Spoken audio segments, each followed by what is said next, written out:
Secretary Lasorsa, Here. Treasurer, but Vice Treasurer Battisti. He stepped out for a minute, but he'll be here in a minute. Yeah, okay. Chief Justice Nolan, Here.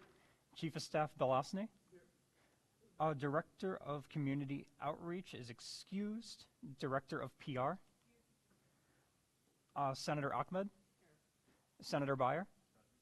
Senator Candela. Senator Chaput. Senator Cortez. Senator Fisher. Senator Mavros. Senator Novak. Senator Velez.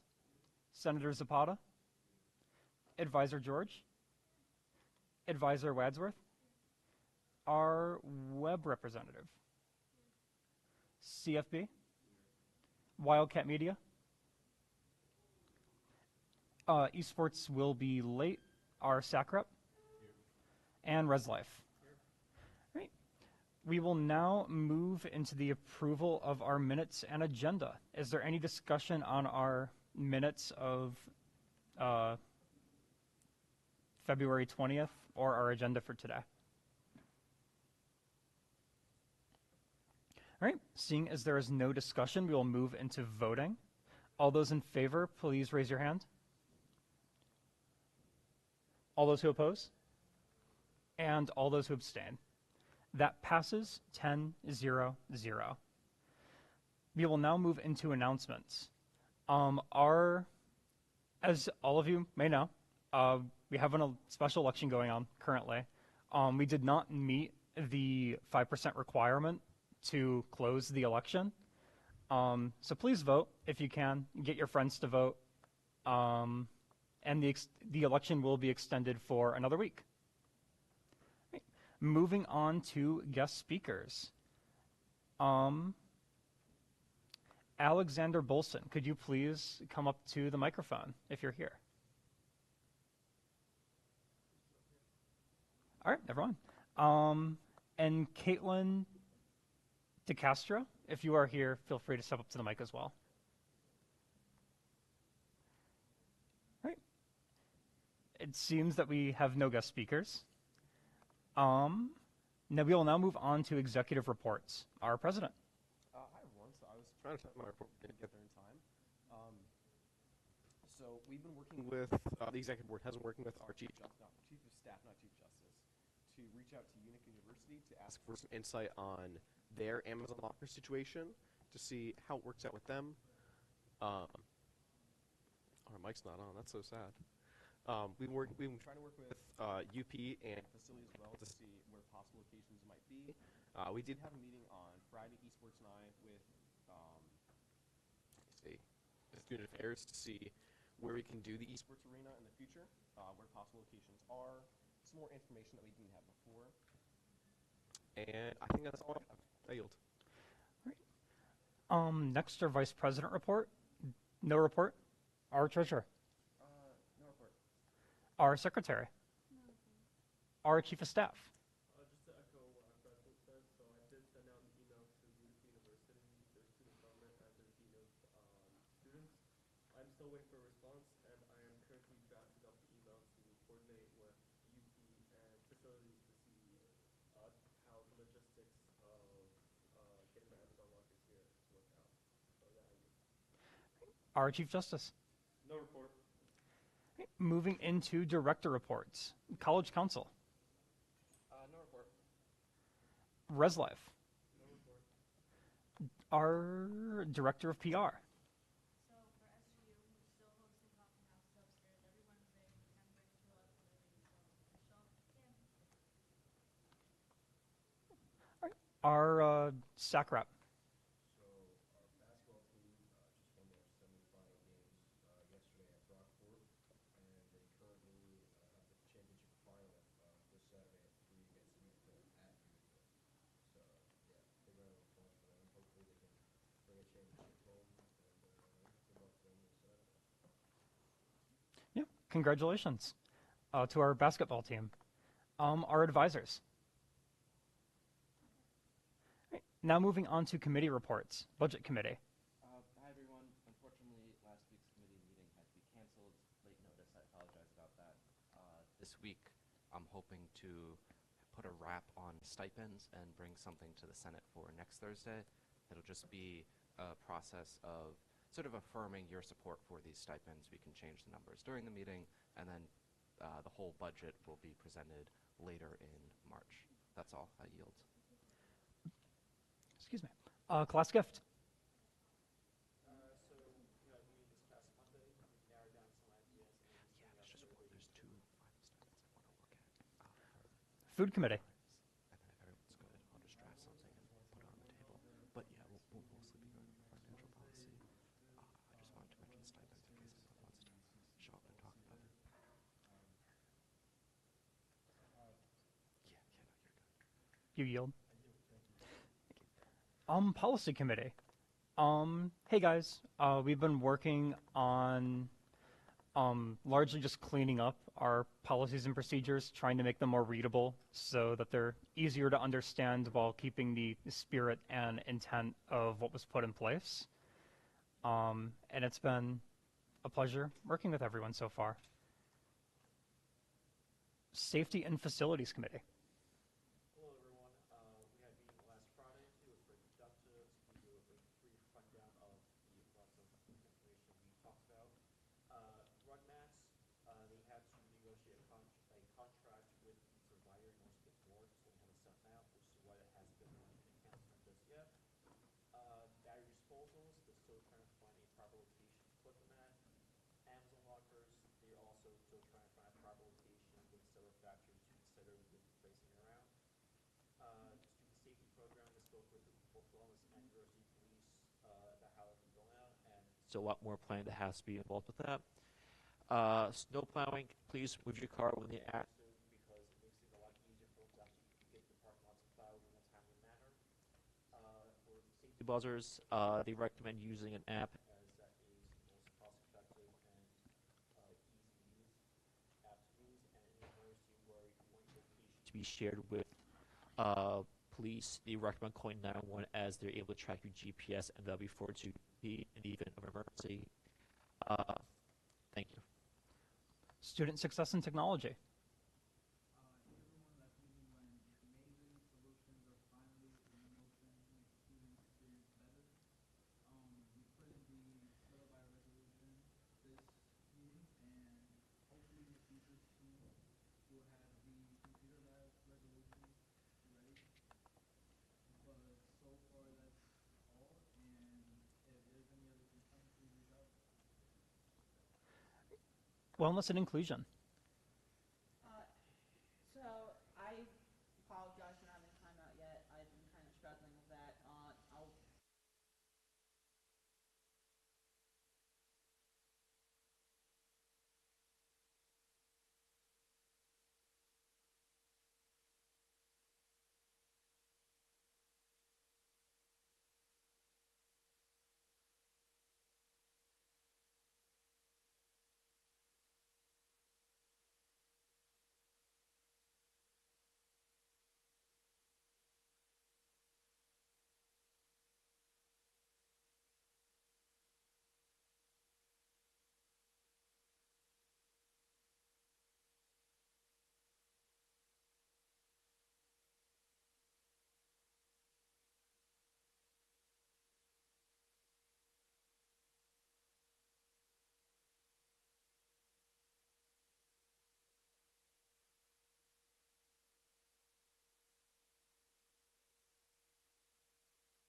Safety and Facilities Committee said we are working on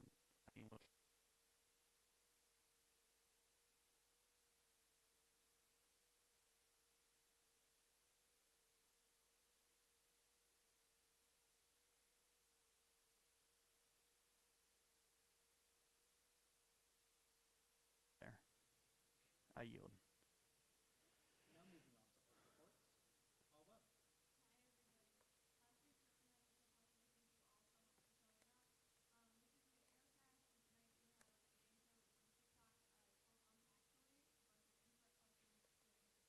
You can tune in to me on the Wildcat Hours as well as The Hill. Next week on the 4th, we're hosting Geek Fest. It's going to be sort of Star Wars themed. It's like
And Wildcat Esports. Is underway still, but we are planning on submitting all of our prizing purchase requests sometime tonight. We're also doing a couple collabs with some clubs as well as the library for during the event, hosting a little bit of an Among Us event. That's pretty much it.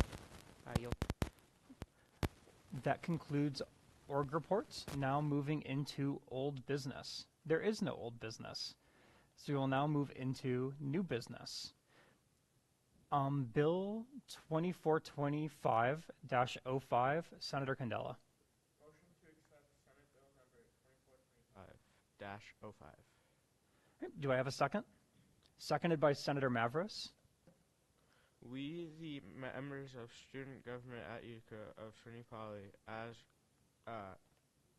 represented in the Senate, do hereby enact as follows.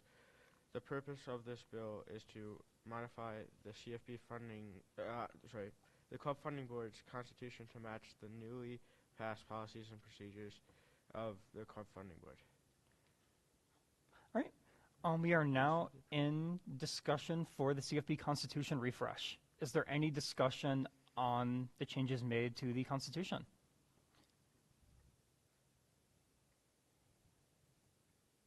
Senator Mavros. So, in these changes, there's a section under Article 5 about decisions to be voted on within this meeting by the members of the organization. That's stricken out too. What decisions have been previously made, and what are decisions that will now be made after this passes? Senator Novak. So in the past, those decisions that were voted on during CFB business meetings, or whatever they were called in the past, I don't think they were called business meetings. I think that's in the new constitution. Decisions were stuff for voting on merchandise, voting on changing policies and procedures, voting on like other stuff like what to go into for like research. And it's mostly stuff that had to do, at least in my time, with updating the policies and procedures. I yield. Is there any more discussion on the CFB Constitution refresh? Our president. Would anyone be opposed if I marked this for immediate attention? Would anyone be opposed if I marked this for immediate attention? You would be? Oh, you were. Got it. Our treasurer. I want to ask our president, why are you marking it for immediate attention? If you could just explain your reasoning a bit. I was hinted at it by our vice president to maybe ask for immediate attention. So I was looking for some information on it. People have an opinion on that. No one can hear anything, and I know that the microphone is challenging, but like, I know that I can't hear anything that you're saying, and our people in the back have no idea. So if we can just try to project maybe a little bit so that we can try to hear. I'm sorry, I don't. Sorry, I know it's not your fault. I'm allergy sick, so it's really hard to talk loud. I apologize. I was requested by our vice president to ask for immediate attention, so I'm looking for some insight on if people think it's necessary or if people have an issue with it, if we did. So the reason why I asked that was just because I didn't know. I was more so asking. He was done. He's the chair. So I asked Dave if he wanted to. I wasn't asking him to. Just to be clear, I might have just worded it wrong. I was just curious, just because the policies and procedures were marked for immediate attention, if we wanted the Constitution refresh to be as well. Our advisor. I just have a couple of questions. First, just checking on if clubs had the ability to review and provide feedback on this document, and then also to just provide a little bit of historical context that bills inherently are typically encouraged to be read for 2 weeks in a row so that there is a buffer that you can take this information back, have conversations with constituents, really take the time to look it over. I mean, 24 hours is tough. I know you guys have other things going on, and when it's a bill that impacts, future proofing your organization, I think it's best practice to give it that extra time. But back to my first question, if the clubs had a significant ability to review and provide feedback, and in what format that was conducted. I yield. Our president. So I know that this constitution was sent out to the clubs on. I'm going to see CFB for a second. What day was it sent out to them on? Yesterday. Okay. So I know it was sent out to them. I don't know if anyone actually commented on it, reached out about it, but it was sent out. I don't know if that means that they looked at it and they're like, great, this is fine. They didn't care anymore. They didn't want to look at it anymore, or if they just didn't look at it. But it was sent out in a couple locations. Was it talked about in today's CFB meeting as well? I asked if anyone had any questions. No one said anything, so I brought it up, but no one had any concerns about it. I yield. Senator Byer. So, I don't think it should be marked for immediate attention. It's not reviewed enough, but like, I feel like the immediate attention should be used more for more important. If this isn't marked for immediate attention, it goes on to the next thing's meeting. No one says anything. It gets passed. It's not like it's going to take a huge amount of time out of the next meeting. Because it still hopefully will get like voted on either way. So I just don't think we need the immediate attention because it's mainly just refreshing, changing section 5.1 out to section I yield. Esports. Kind of countering that, it's like the way I see it is it's an issue right now of like this would be kind of almost a prime example of something that should be earmarked for immediate attention, just because it's something right now of policy procedures are passed, the Constitution is conflicting with the policies and procedures, so we kind of need to like it's basically adding on another week of hey, there's this big conflict, and we need to update the Constitution so that it kind of goes one to one. CFB. For the CFB standpoint, we're going to ask that it gets marked for immediate attention. As he said, they are conflicting between our policies, and the updates to the Constitution don't affect the core values, I want to say, of the Constitution of the previous. It was solely just updating the names of our positions and slightly changing the wording. And the strike through on which consists of 50% members voting in the organization was made because we don't want that to be part of the business meetings. We will have our own votes based on extra funding requests and all stuff similar within our own staff meetings. I yield. Just so you know, if you wanted to mark this for immediate attention, you could motion to do it. Then it would just need a second and then a vote. Okay, I just wanted to let you know that you have that power. Are you going to correct what I said? No. Oh, okay. Senator Fisher. Is it currently the Constitution not matching the policies, making it so that CFB is still, violating policies? And I don't know. I yield to the treasurer. Really, the only situation in which it matters is the names of some officer positions have changed. That's not serious at all. The only really significant part about the Constitution not matching the policies is that activation funding was foolishly specified within the Constitution. So now that we've changed those activation numbers, if a club tries to activate, it's according to their Constitution, they receive some amount of money. According to their policies, they receive a higher amount of money. So that's really the only sticky point. I don't know if there's any pending club activations. CFB might be able to answer that. I yield. Wildcat Media. I just wanted to say, mic update, point of information, mic update. The whole mic, please keep using your mics, it's recording, but the whole entire speaker system of this room is not working at this moment. So please speak up and keep your mic on because this is recording for future listening purposes. Thank you, I yield. For stuff like that, you could always just point of information. You don't need me to call on you, just so you know. Senator Novak. So, I just have some questions about some things that are in the Constitution refresh. One, the section that says you have to pay your student activity fees to be a member of CFB is gone.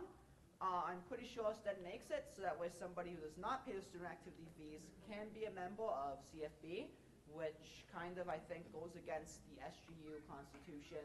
Therefore, there is a tiny bit of violation of the SGU Constitution within this Constitution, to my knowledge. And then two, point of information, where is that? It's struck out, but Article 2, original Section 1. All SUNY Poly students who pay the student activity fees are eligible for membership at CFB. That is removed. You might say that's common sense, but technically that is not common sense because it is not listed anywhere else, and it should technically be listed in there. That's the reason why it's listed in every other org's constitution. And then along with this, I was also looking at Article 3, Section 5, which is now crossed out, that clubs need to be at the CFB meetings.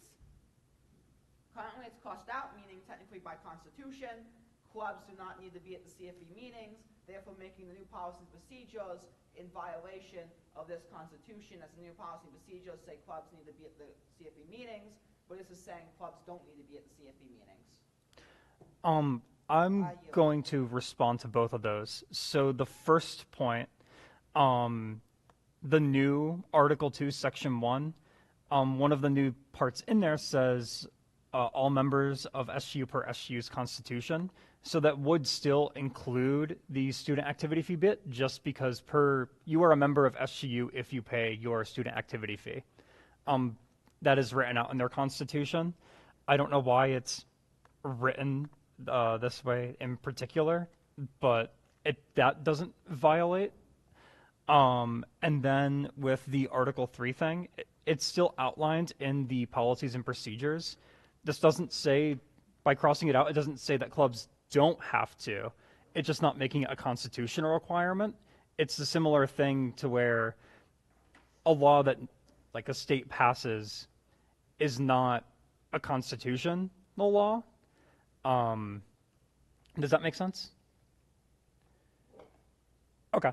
I'm going to yield to our president because hopefully he could help. I'm going to try to answer that second part a little better. So, from my understanding, I'm going to yield to our advisors in a minute. Our constitution and policies should be working hand in hand. They should be working together to, I guess, try to make it through every situation that's going on. The Constitution should be a broader overview of just here's what the organization should be doing, and the policies are supposed to go more in depth on the actual procedure of how they're supposed to function. So they're supposed to go hand in hand. Just because it doesn't specify in the Constitution doesn't mean that it's not going to happen. There's a lot of stuff in our policies that are specified that are not specified in our Constitution. It's kind of that same premise of it doesn't need to be in the Constitution, and it's something that can change from year to year rather easily, so it's a lot better to put it in a policy than in a Constitution. I yield. Our treasurer. I also clarify a bit for that Section 5. The Constitution outlines that clubs would be recognized by the Student Government Senate and the Club Funding Board sort of simultaneously. In practice, the Club Funding Board, or more specifically the Center for Student Involvement, is the one that recognizes clubs and ensures that they're not their purpose isn't already taken up by another club's purpose, right? You don't need to have multiple of the same club. So that's why that was struck out. Point of clarification. Yeah. What section is this? The crossed out Section 5 within Article 3, club membership within CFB, where it says that proposed clubs will need to have a representative. With regards to the Senate bit, that's the same Article 3, it's just the Section 2, where it says the SGU Senate must then recognize each club. Clubs don't have to be recognized by the Senate at this point. We have a lot of clubs. It would take a lot of time if the Senate had to go through week by week and recognize any new clubs.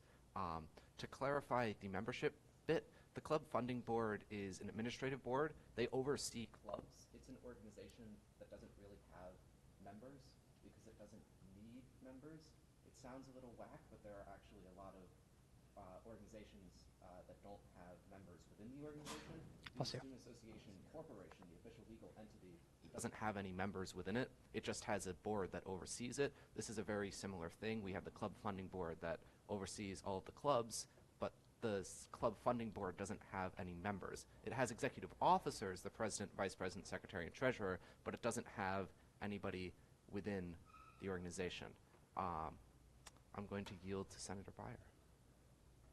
Not knowing you more knowledgeable that there is essential conflict like to motion to mark this for immediate attention. Okay, we have a motion to mark this for immediate attention. Do we have a second? Seconded by Senator Candela. Is there any discussion on marking this for immediate attention? Our president. I wanted to do that. I yield. All right. Is there any more discussion on the motion to mark this bill for immediate attention? All right, seeing as there is no discussion, we will move into voting. All those in favor of marking this for immediate attention, please raise your hand. All who oppose? And all who abstain. That passes 9-0-1. Right. Is there any more discussion for the CFB Constitution refresh? Y'all good? Cool. Okay, just wanted to make sure. Just wanted to double check. All right, with that, we will move into voting. All those in favor of the CFB constitutional refresh, please raise your hand. All who oppose? And all who abstain. That passes 10-0-0. Yeah, what's up? The Iris Boskowski sponsorship, I believe, is simply the conference room, not the movie theater. And it's noted in here that these meetings have to take place in the movie theater, but with the name associated with it. I think that is incorrect. Iris Boskowski sponsored your SGU conference room, not the Student Center Theater. So under Article 5, Section 5.1, it says CFB business meetings will take place every Thursday. These meetings shall take place in the Student Center Iris, blah, blah, blah, movie theater. But that's incorrect. I'm sorry, you just voted on that. I just caught it now. No, it's okay. That can be something that we can amend in the future, if that is incorrect, because we did just, yeah, that's something that we're going to have to amend in the future. But we just passed the bill as a whole, so we have to.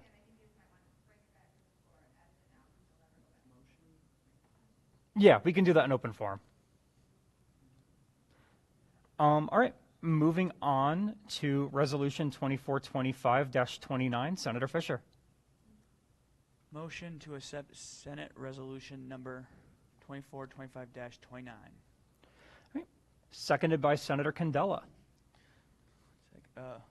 We, the Senate of SUNY Polyet Student Government at UGA, do hereby resolve, whereas the student government at UGA subscription for school-wide New York Times is expiring, and the subscription is regularly used by the student body, so therefore be it.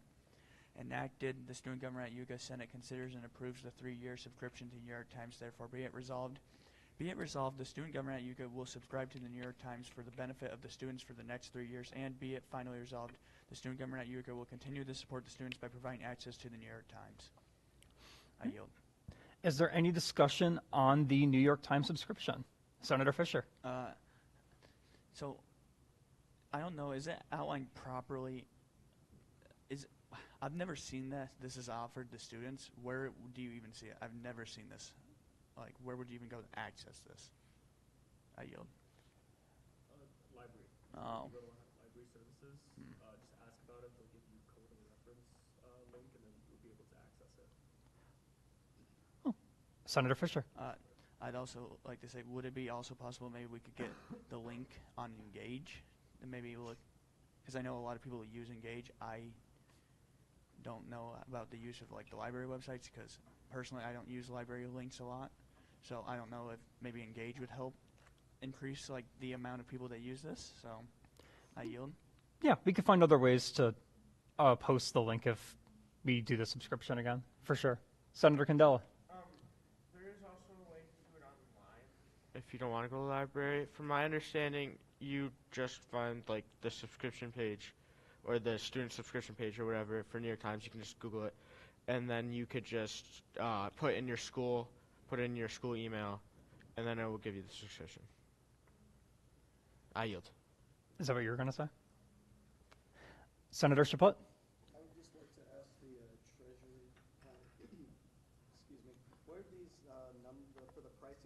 fixed or are these estimated numbers? I yield. These are fixed. These are the prices that we were quoted at by the New York Times representative. Senator Candela. What does this include in the treasurer? I'm not certain with regards to what it includes. It's essentially just a renewal of our old contract. My understanding is it includes certainly news. I believe it includes the wire cutter as well. I'm not sure about anything else. I yield. Our Chief Justice. As somebody who uses the subscription, reads it daily, and uses it for everything, it literally includes absolutely everything included in a regular New York Times subscription. So we're talking recipes, the news, games, wire cutter. It's lovely. I highly recommend all of you sign up for it. I yield. Our advisors. We have a wonderful director of PR who I think could do a really good job getting the message out to all students, and we can work together if you want ideas on different platforms and ways to get the word out. I know that Grayson and myself and a few others receive the data, and the number of students who do utilize this is really large. Faculty, staff, and students all have access to it. Lots of classes utilize this resource knowing that students have access to this information. So I think it's an excellent initiative, and I can work with PR if you want to, and we can work on a way to get it out to all students so that we can get the most use out of it that we can. I yield. Is there any more discussion for the New York Times subscription resolution? Our advisors. I just had a quick question, and maybe I could explain this again. What line do we intend this to come out of, and do you think would be beneficial to clarify that in the legislation, getting it to the treasurer? Most likely our online subscriptions line or our special projects. I didn't want to specify a line because I can't speak for who's going to be doing the budgeting in 2 years from now. So rather than specify a line and force them to pay out of that line, I figured it would be best just to confirm that the Senate approves of this contracting and then leave it up to whoever the treasurer is in the following years for which line that purchase goes through. I yield. Senator Candela. You said you have, sorry, Chief Justice, you said you have New York Times games? Yeah. I don't, and I use the school. Point of order, we're still in discussion of the resolution. Unless the discussion is related to the resolution, I suggest you take it to the library help desk or outside of the meeting. Thank you. Senator Novak. So I checked it. Technically, we are not renewing the subscription. We're all renewing it, but the subscription's already up. Like, I just tried accessing it through Sony Power and I got the message. It doesn't look like you're connected to oh wait, never mind, I'm stupid, saying I'm not connected to the network. You're not. Strike that from the meeting minutes, please. No, you're fine, and you're not stupid. Don't worry about it. Senator Byer. You can motion to, or yeah, you could call the question. All right. We have a call to question. Do we have a second? Seconded by Senator Chaput. We will now go into voting on whether or not to call this into question. All who are in favor of a call to question, please raise your hand. All who oppose, and all who abstain. That passes 9-0-1. Right. We will now move into voting for the New York Times subscription resolution. All those who are in favor, please raise your hand. All who oppose, and all who abstain. That passes 10-0-0. Oh, excuse me. All right. Resolution 2425-30, Senator Velez. Accept resolution number 2425-30. You can read. You don't need a second because it's from the committee. Okay. So, we, the Senate of SUNY Poly Student Government at Utica, do hereby resolve the purpose of this resolution is to ensure that students have access to previous syllabi before and during the registration period, allowing them to make informed decisions about their course selections. Whereas there is a lack of clarity regarding course expectations prior to enrollment, and whereas this lack of clarity often results in students dropping courses after realizing they do not align with their expectations, therefore be it. Enacted, previous semester syllabus will be available to view by anyone prior and during registration period for classes, and enacted, a hyperlink will be provided to direct students to the repository of past syllabi, and enacted, improving the master catalog search to find a specific group, class, therefore be it. Resolved, be it resolved. The students will have greater clarity on course expectations, leading to better informed registration decisions. And be it further resolved, course drop rates will decrease, contributing to improved class retention. Be it finally resolved, this resolution shall take effect upon approval and implementation by the relevant university departments, including but not limited to the provost, registrar, IT department. All right. Is there any discussion on the resolution?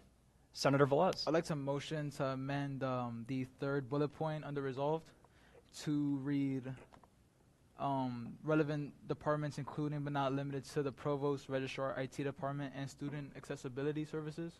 All right. We have a motion to amend the third line of resolve to add student accessibility. All right. Do we have any discussion for that motion? All right. Seeing as there is no discussion, we will move into voting. Yeah, it was by Mavros. Yeah, of course. All right, we will now move into voting, seeing as there is no discussion. All those in favor? Yeah, just the motion. All right, all who oppose?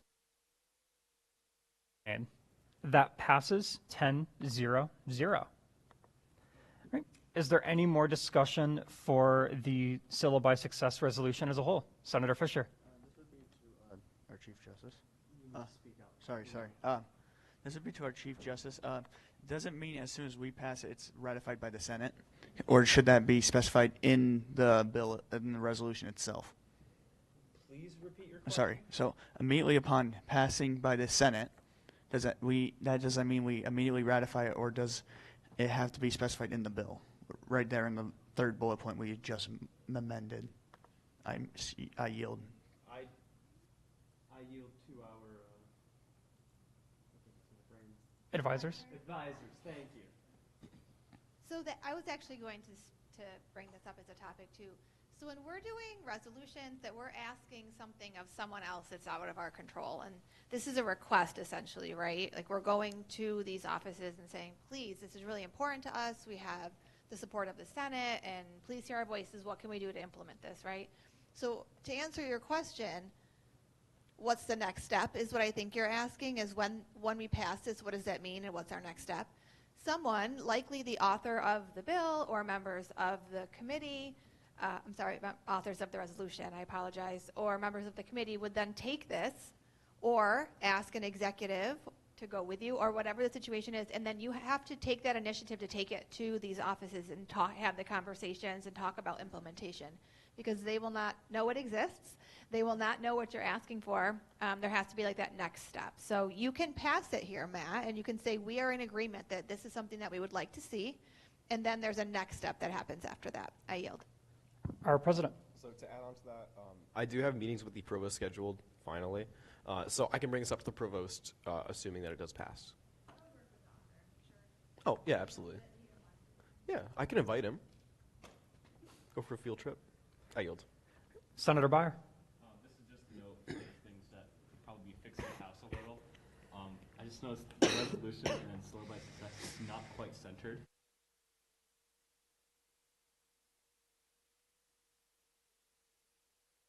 Be fixed in house.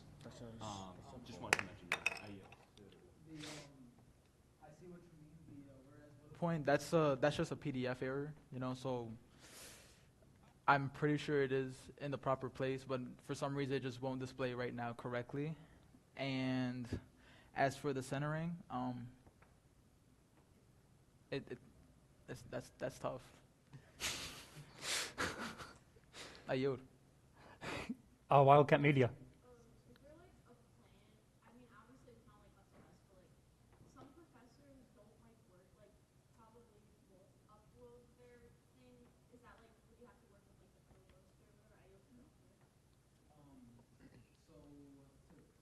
Before the semester starts, all professors have to submit their syllabi to the registrar office, but it's just not very open to the public. Like, you have to go out of your way in order to find it, but we can definitely ensure that there will be syllabi for every class. Our president. Can I entertain a motion to add to the third bullet point resolved the Office of Distance Learning as well? So moved by Senator Fisher. Do we have a second? Seconded by Senator Novak. Right. Is there any discussion to add the center of The Office of Distance Learning. the Office of Distance Learning to the third bullet point under resolved? Our advisor, Why? our president. So, if you're an online student taking classes, or you're a student that is taking classes in person, but it's like maybe like a hyperflex course where you have some classes in person, some classes online, it's also helpful to have that information for that I guess type of class as well, because like you may have some classes where it's in person sometimes, but it's not, and you may miss that part in person. I just think it caters to that office as well. So I don't see any reason why we shouldn't list it. It doesn't mean they have to adopt it. It's just listing them as well. I yield to our other advisor. Not trying to discount it. You can do everybody can vote yes if you want to, but just for clarification and information, the provost oversees every class, no matter what type of class it is. So as long as I don't want to use the word mandates, but implements this, it would impact every class and would be available for all of them. So you can talk to them about where they would be posted, right? So maybe online students are looking at a different place, I'm not sure, but something with the registrar's office or with a link that anyone can access would probably make the most sense. So yeah, yield. Senator Novak. I just know as somebody who did online schooling exclusively for 2 years and never touched foot on campus for those 2 years. For registering, I just looked on Banner and DegreeWorks, and those were the only 2 sites I ever accessed for registering. I never called the registrar's office. I never did anything else. I just looked at Banner, saw what classes I needed to take, saw what was available, saw what was online, and then I just went to I saw it on DegreeWorks. Then I just went to Banner, found that class, registered, and then called it a day. So can't say for certain that that's what every single online student does, but it's probably what a majority of online students do, because we don't really have a need or probably even want to call registrars to call the registrar office or anything. I also know just to mention, I've never interacted with when I was online with the Office of Distance Learning, like even a singular time. I didn't even know they were a thing until I went back back in person for classes. So it's probably also similar with a majority of our online students probably don't know the office exists. Excuse me, point of information. Liz, correct me if I'm wrong, but this would be under where the classes are listed on Banner when you're selecting the class. So, well, that's the plan, right? That would be the plan. Would be in that section. Hopefully, but as you can see, we didn't specify, so however They choose to take their course. We kind of just hope it's efficient. Wildcat Media.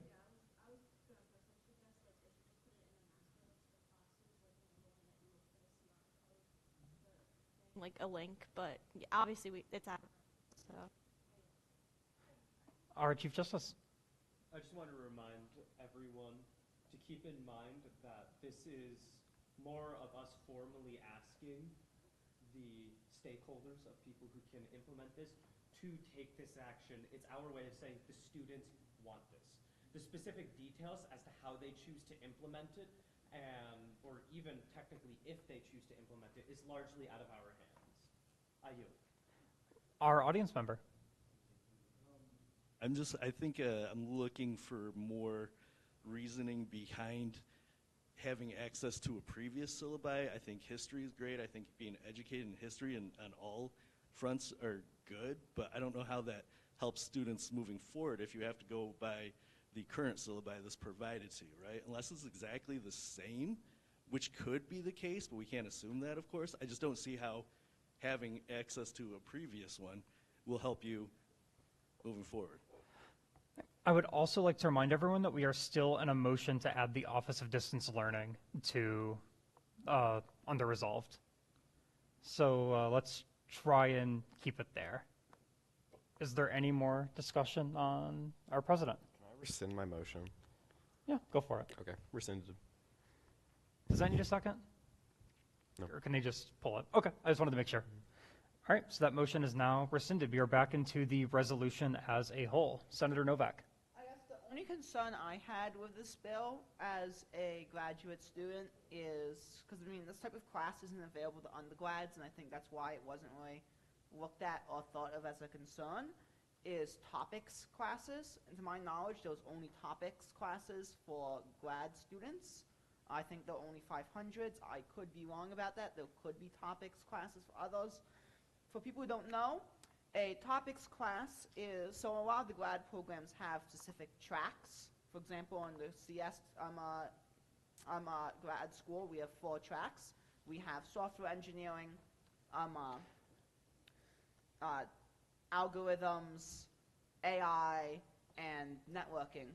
And a topic is a class that is in one of those 4 tracks, but does not have a set program or a set syllabus or anything set until it's getting to a professor, and the professor chooses to put the topic to be whatever they want. For example, my software engineering topic class I'm taking this semester is about back-end website development, but it could be about game development in another semester, or it could be about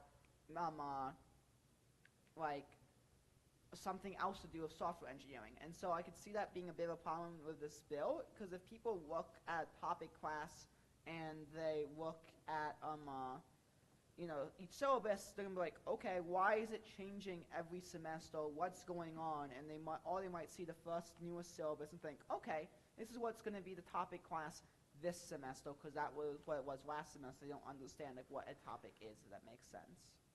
I yield. So I would like to clarify again that this isn't fully set in stone. This is very much a request on behalf of the student body to the people who work in academics. And with that, I will, our audience member. Yeah, just to kind of go off what Senator Novak and our audience member was talking about.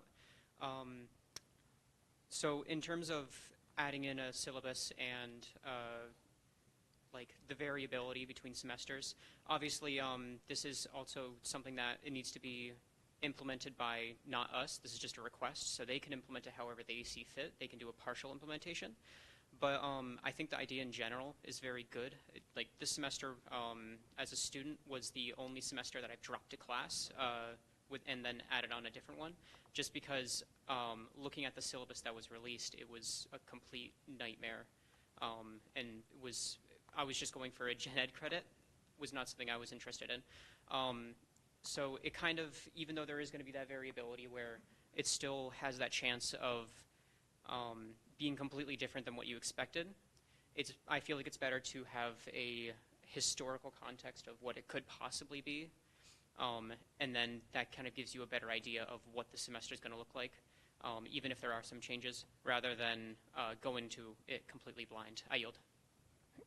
Senator Chaput.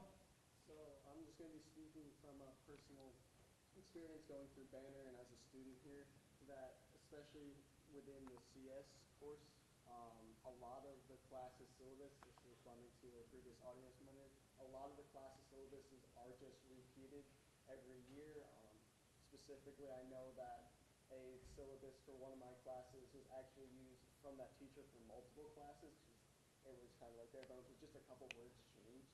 So having that access to that syllabus, especially for like new incoming students to see the previous classes, it will be useful because teachers do reuse the syllabus. Senator Novak. So, I guess another thing I want to say, one thing that I think this bill is good for is going a bit into personal anecdote here again, sorry about that.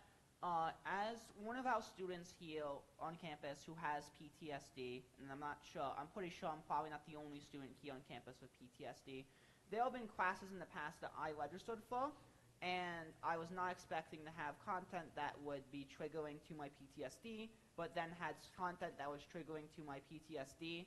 Yes, I know their disability office works, and I can get them to let me skip that content, but still, if I had the syllabus ahead of time, I would have known, hey, this class, looks at something that is personally triggering to me, and if I knew that ahead of time, because it's not like in the main description of the class, it's just on the syllabus, I could have just not registered for that class and gone with something else. All right. I yield. Senator Velez. Blanket statement to address, I'm seeing repeated concerns here. When registering for classes, I know that DegreeWorks has an option to see the description of what's going to be covered in the class. The syllabus is more so students have an understanding of the workload as well, because I feel like that's a big factor, especially like how Heike said, how it was just very demanding work for just a gen ed credit. So that's kind of where this is coming from. And you? Senator Novak. Just to repeat on that, because that kind of was, I guess, so sometimes, again, for my last point, classes don't have stuff in the description that is then only mentioned on the syllabus. For example, I took anthropology of sex and gender. There were topics on there that were triggering to me that was not in the description, and also were technically not even related to the concept of how somebody's gender or sex affects their position in society. And then secondly, for topics classes, topics do not have a description on anything because they can change every semester. So therefore, when you register for a topics class, there was no description, there was no name. It just says topics in engineering or something like that. So both of those points are kind of, I guess, mute in a way, because it's just something like the class description is not always there, and it's also not the best thing. I would once again like to remind everyone that this is not fully set in stone. This is just a request, and we're not really getting anywhere with discussion. So if anyone has anything else to add, our president. So I think what you're looking more to do is maybe adding something new to syllabi in general for possible content warnings. This just to make them available. Oh, yeah, well, if you get a look at the syllabi, you can see that the content warning is there, because it should have it labeled, this topic, we're talking about such and such. And then if you see that, you'll be like, okay, that's personally triggering. I'm not going to sign up for that class. If that makes sense. Yeah. So what I'm saying is more, that should be a separate resolution to be, say, hey, we want to see this sort of thing on new syllabi, but I don't think that's relevant to this one to say we want to make old syllabi available. Well, I'm saying that the old syllabi should be available, so you can look at the topics pursued, and then you can see if any of those topics, that point is in favor of making the syllabi available. Okay. Right. Is there any more discussion for this resolution as a whole? Okay. Senator Fisher? Question. I'm not going to hear that motion because I think that we were done anyways. Cool. All right, let's move into voting. All those in favor, please raise your hands. All who oppose? And all who abstain. That passes 10-0-0. Also, I just want to say I'm sorry about that. It's just more of I want to make sure that I don't want to waste any more time, even if it's like a minute. Anyways, that concludes new business. We will now go into open forum. Does anyone have anything for open forum? Our treasurer. Can I entertain a motion to reopen discussion on Bill 2425-05, the CFB Constitution refresh? So moved by Senator Fisher. Do we have a second? Seconded by Senator Novak. Right. Is there any discussion on bringing the Constitution refresh back to the table? All right. Seeing as there is no discussion, we'll move into voting. Does anyone oppose unanimous consent? All right, that passes. That is back on the table. Our treasurer, sorry. Can I entertain a motion to amend Article 5, Section 1 to read, CFB business meetings will take place every Thursday on which fall or spring semester lecture classes are in session. These meetings shall take place in the Student Center movie theater and shall begin at 12 p.m. All right, do we have a so moved? So moved by Senator Byer. Do we have a second? Seconded by Senator Cortez. All right, is there any discussion for that amendment? Senator Chaput. So they're currently doing meetings in the NPR right now. Would that put them into violation of that then? Our treasurer. No, because there's a sentence immediately afterwards. If this meeting space is not available at the given time, then arrangement shall be made by the CFP president to hold the meeting elsewhere. Is there any more discussion?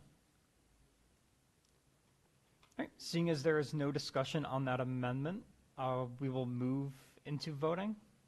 We can do that. We just can't vote on the bill again itself because it was introduced in open forum, right?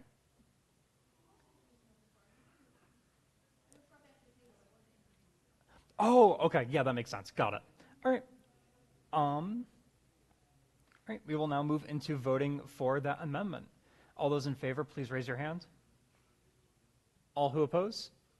And all who abstain. That passes 10-0-0. Is there any more discussion for the CFB constitutional refresh as a whole? All right. Seeing as there is no more discussion, we will go back into voting. All those in favor of the CFB constitutional refresh, please raise your hand. All who oppose? And all who abstain. That passes 10-0-0. Right, we are back in open forum. Does anyone have anything else for open forum?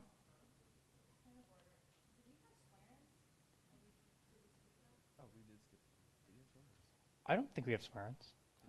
No. Do we have any swear-ins? I'm going to take that as a no. Our advisor. So our SAC representative mentioned that there's a men's basketball game this weekend on Saturday at Utica University. There's been a couple questions floating around. I've gotten a couple emails today asking if there will be any transportation for students to bring a group over there to support our team.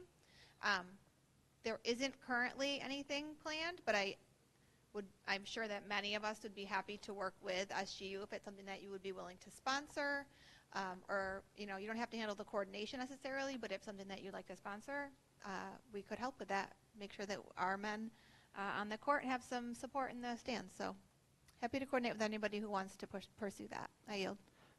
Point of clarification, when is that basketball game at Utica University? Today? Saturday. Okay. Is there anything else for open forum? Senator Velez.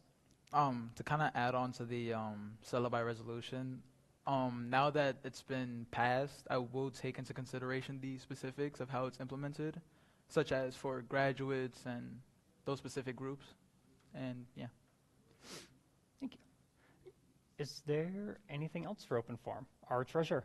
I just want to echo what our vice president said earlier today. Our election is ongoing. We are very close to hitting our 5%, so please just go out, talk to people. You see a student walking by, just say, hey, please vote if you haven't yet voted in the SGU special election. We need to hit this 5% to keep our senators in the Senate and to elect our new college council. That's all. I yield. Senator Fisher. I'd also like to note about what I said in my report. The survey for the Student Center will be sent out by tonight, hopefully. Hopefully tonight. My plan was to put like a QR code around the student center on the boards on the Student Center. So if you do see that, please vote, or please give your ideas for the Student Center. I yield. Webb. Quick question. Do we have a QR code for the special election? Because we have our event tonight and we can promote it. But I don't know. We had one the other night, but I don't know where it went. Do we have others, and do we have other promotional materials around campus promoting us? I'm going to look at you. You're going to look at me? We do not. Okay. So I did just ask that to our executive board like a minute ago in our group chat. And our secretary mentioned that there's some in the office upstairs, so you just have to grab one from there. Okay, thank you. Yield. Senator Novak. Oh, I spoke question, I guess, for Student Central Committee. Because I know in the past we had like available free phone charger towel things like around where like they were plugged in, you just plug your phone in. I think those were missing because I couldn't find one the other day. Are they like still there, or like were they removed? They were removed, or they think about being brought back, or like what? I yield to Senate official. I know there's one out this door to the left. I don't know. I notice a lot of the plugs on them don't work anymore. Some of the cords don't work, so I don't know if that's a possibility of getting some of those repaired. For the ones that are in the campus center, no clue. I've seen some around the library as well. I don't know. I don't know if there's one in Kinsella. I haven't seen one in Kinsella. There's maybe one in Donovan. All I know is for a fact is there's one in the student center right to the left in the door to NPR 2. Oh, Wildcat I Media. yield. The soft serve machine has been broken for over a week, and it's making me upset.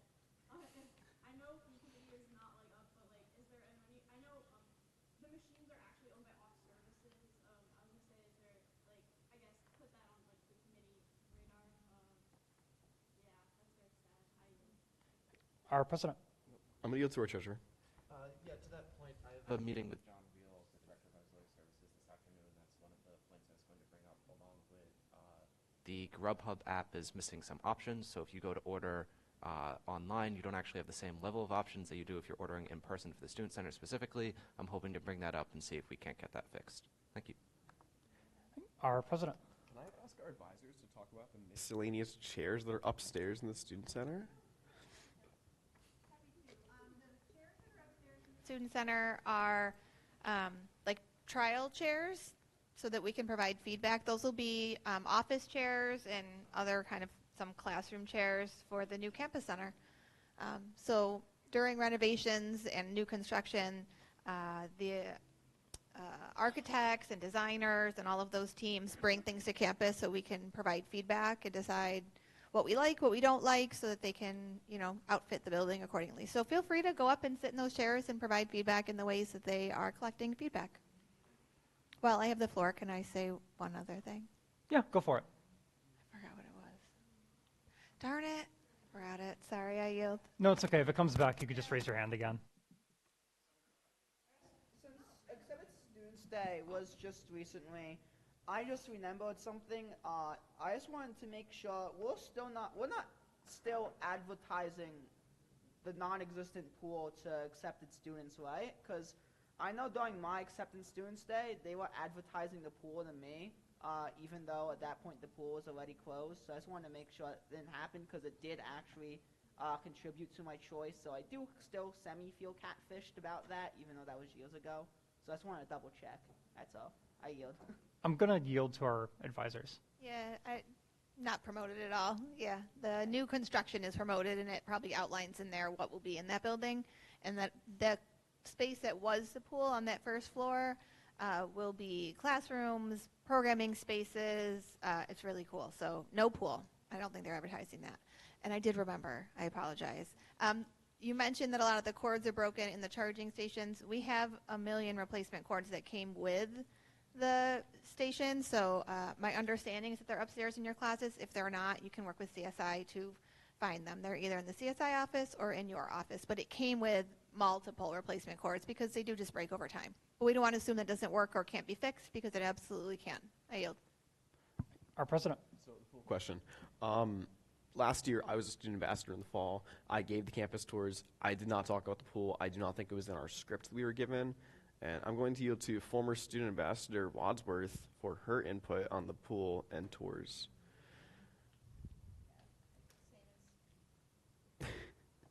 It was never promoted to anybody to I've been here. I yield. Is there anything else for open forum? Senator Fisher? No? Okay. Did you? Oh, hold on. Sorry. Foz, you came to me earlier with something. Did you want to?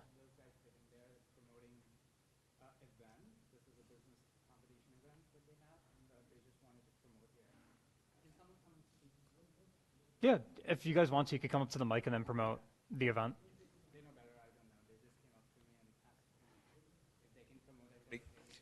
Myself, Rohan, and I am the event manager for business plan competition, which is in the Mohawk Valley region. There's an event going on April 4th of this year, and we are promoting NYBPC for the students to participate. And we want volunteers for it. If you guys can promote this voluntary thing, and that's going to be appreciated. So I'll tell you a brief about NYBPC. NYBPC is a New York business plan competition, which is like a Shark Tank for students, where students can pitch their ideas to judges. It's a New York-based event, so all the New York University people, even you guys can participate. You can ask your friends or anyone in your class to participate as well. You can volunteer. So we would love to anyone participate or volunteer. If you can spread the word, we can send you a brochure. Yeah, thank you so much. Thank you. To that end, I'm pretty sure there is also some advertisements for it. Like there's one in the campus center, I'm pretty sure. So yeah. Right. Is there anything else for open forum?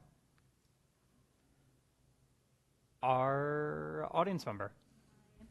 I just wanted to remind everyone that next Thursday's SGU meeting is upstairs in the late night lounge. Thank you. Is there anything else for open forum? All right. Seeing as there is nothing left to open forum, do I have a motion to adjourn? Senator Fisher. Motion to adjourn.